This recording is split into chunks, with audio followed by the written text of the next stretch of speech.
So this side, we've got to have something else. What we do is we just keep weighing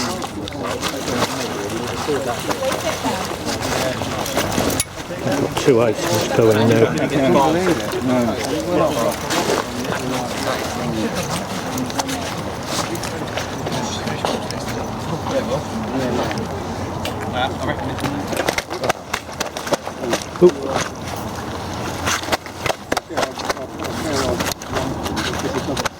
So we've got an escapee down below.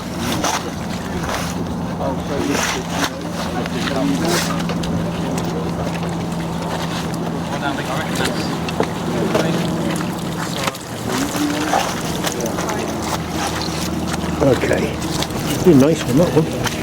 5.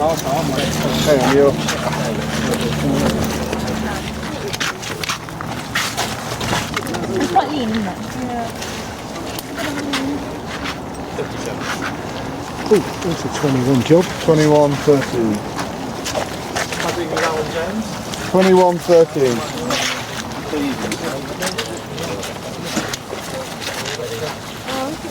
Oh, though. 21.13. What's happened to its tail? Something a little bit down there. I don't think it... Common. Is it 5? 74.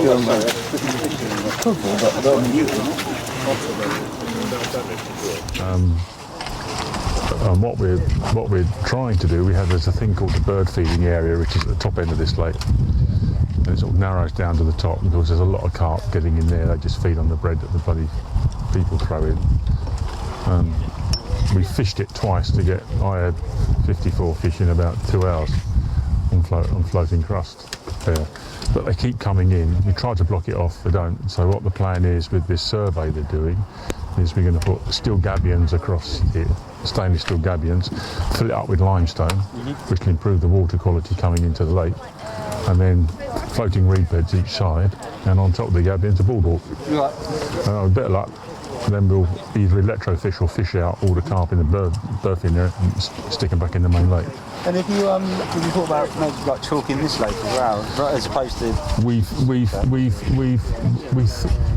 thought about chalking it, but about 6 or 7 years ago, this lake was dredged. right.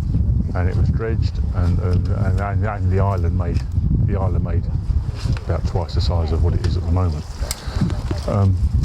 There was some talk about, rather than chalking it, because there's at the top end of the lake it's quite silty, was to put something in like Siltex. Yeah. But it's all up in the air at the moment on that.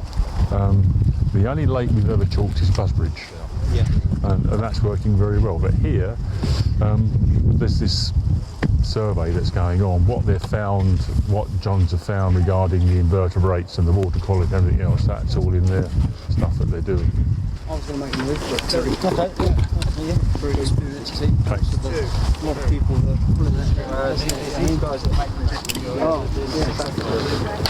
Yeah. How often do you get out to do a survey? 65. This time of year, lots. I mean, 1 week.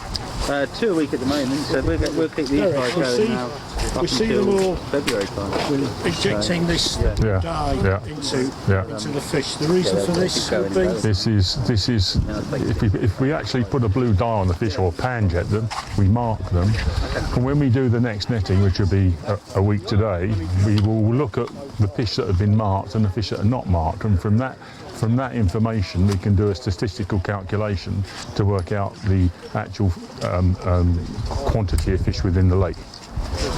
So it's a survey to get the fish, basically the fish quantity and also the total weight, which is extremely important.